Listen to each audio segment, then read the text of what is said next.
Squarespace is constantly making changes to the platform, so we've got the latest and greatest to work with. And in this episode, I'm sharing 5 recent changes.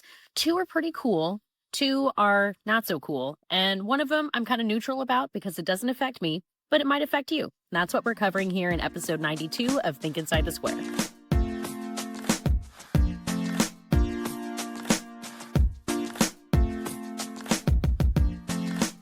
Welcome to episode 92 of Think Inside the Square, or as I'd like to call it today, Think on the Porch. I'm Becca from Inside the Square. My original recording of this from the studio that I rented was corrupted. The file got corrupted. So here I am sitting on my porch, but a shout out to the Adobe team. The people who worked on the Adobe podcast tools created an enhanced audio tool that I'm using to update the audio of this, so it still sounds like studio quality, even though I've got some traffic going by. Now I'm recording this outside on the porch because I've got a baby just on the other side of that door who is taking a nap. Got an eye on her, and we're going to get to it. 5 updates that Squarespace has made fairly recently, I'd say within the last 6 months or so. 2 of them good, 2 of them not so great in my opinion, and one of them that doesn't really affect me, but it might affect you. Let's go ahead and start with that one. Do you use Squarespace Campaigns? I do not, but if you do, they now have automatic tagging for anyone that makes a purchase or any customers on your website. So here's how it used to work. Maybe you set up an email newsletter where you want to send out something every week, or send out a newsletter blast where you talk about a new product. Now you can send out that newsletter blast, but make sure you filter out the people who have already purchased said product, so you're not advertising something that they already own. Now, I already use Flowdesk for all of my email management, and they've got that feature with segments in there, so this update didn't really affect me, but if you use Squarespace Campaigns, it sounds pretty useful, so hopefully automatic tagging is a great update for you that you're excited about.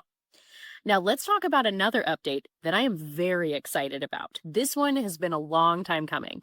If you sell anything in Squarespace and you have product pages, the individual product pages, you might remember not so long ago, we used to have a section called additional product details.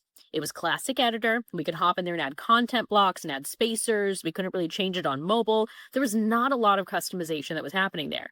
Well, they have changed the game for us, my friends. The team at Squarespace has given us the ability to add, drumroll please, we can now add individual page sections to an individual product page. Yeah, that's right. Different full Fluid Engine page sections on individual products. Now, a little pro tip for you, because I just helped a client do this last week. We created a new page for this new line of merch in their store, and we created a new section. And this section that we created had a size chart, and it had more details about the actual merch that they were selling. But what we did was design this section to be perfect. We double checked it on mobile. We make sure everything looked awesome. And then we saved that section so we could easily add it to other items.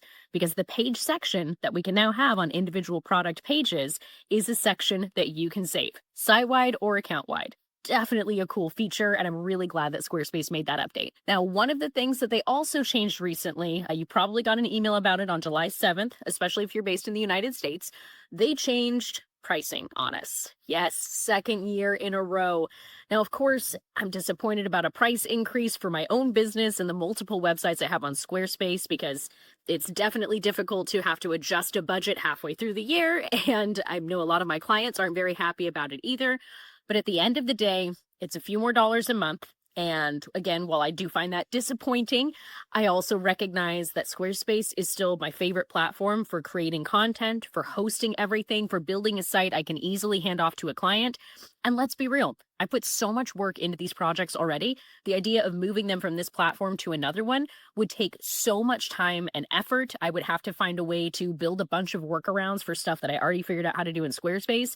While I'm disappointed it's a few extra dollars a month, I'm glad that it isn't like a crazy 500% increase or something way worse. It honestly makes me think about when I get emails from Netflix or Hulu saying I upped your subscription price by $1 a month. And while $12 over the whole year shouldn't be that big of a deal in the grand scheme of my budget for entertainment, it definitely is still disappointing. And I can't imagine it from the other side. Can you imagine sending out one email and then all of a sudden you get like $3 million or more? They probably have way more subscribers than that, but you get what I'm trying to say here. So let's just say I hope that with all of this extra funding, Squarespace is going to have even more cool updates for us in the future. Now, one other thing related to pricing that's changed about Squarespace, they're working a lot on pushing AI right now. They have a new AI visibility feature that lets us track information about how our websites are showing up in AI search results, just like it was showing us information on how we were being served on Google and Bing searches in the past. So this new feature is something that they're working out pricing for.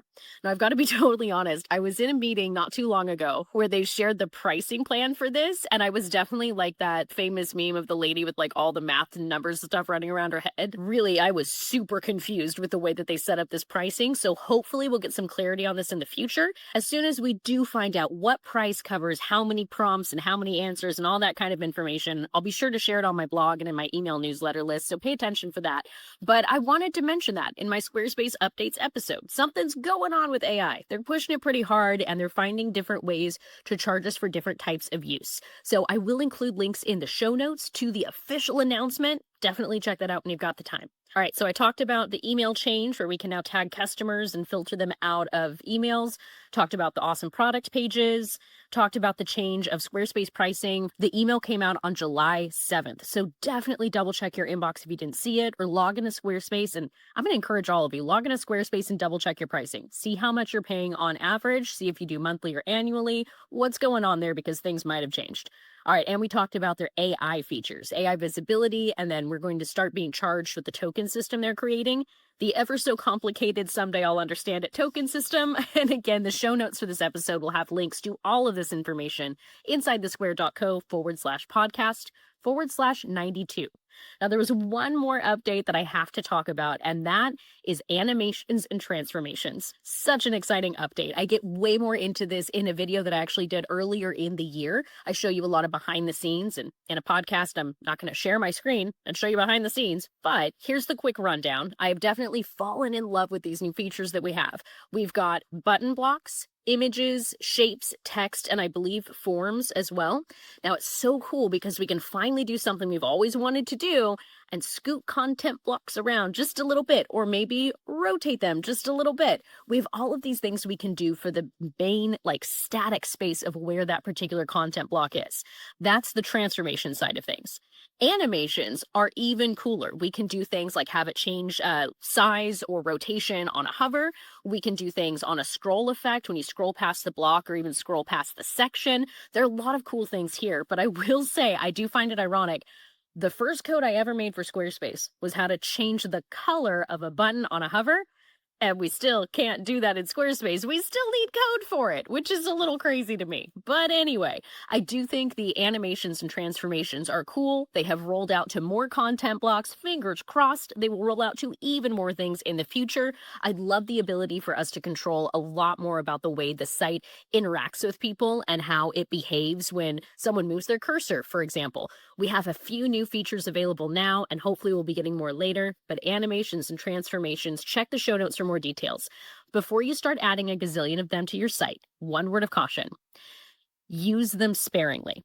If everything is moving, if everything is responding, if everything on your website is exciting, then nothing's exciting. Okay? I don't want you to design something that just has so much movement and noise that it's barely usable and that you're not directing people to the main goal of that page or the main goal of your site. So animations, transformations, they're awesome, but please use them sparingly. If you put those on every single content block you can, all you're going to do is overwhelm and distract your visitors, and that's not what we want. That's not our job as the website creator, the website designer. Use a little bit of discretion here for me, okay?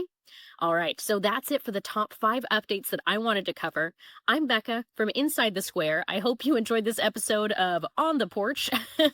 Definitely an interesting way to share a podcast, but I did not want to skip a week because I post a brand new episode every single Tuesday, and this one is coming out tomorrow. So thank you so much for tuning in. Let me know in the comments if you enjoyed it. If you have any suggestions on what you'd like to cover for an upcoming episode, feel free to email me anytime, hello@insidethesquare.co.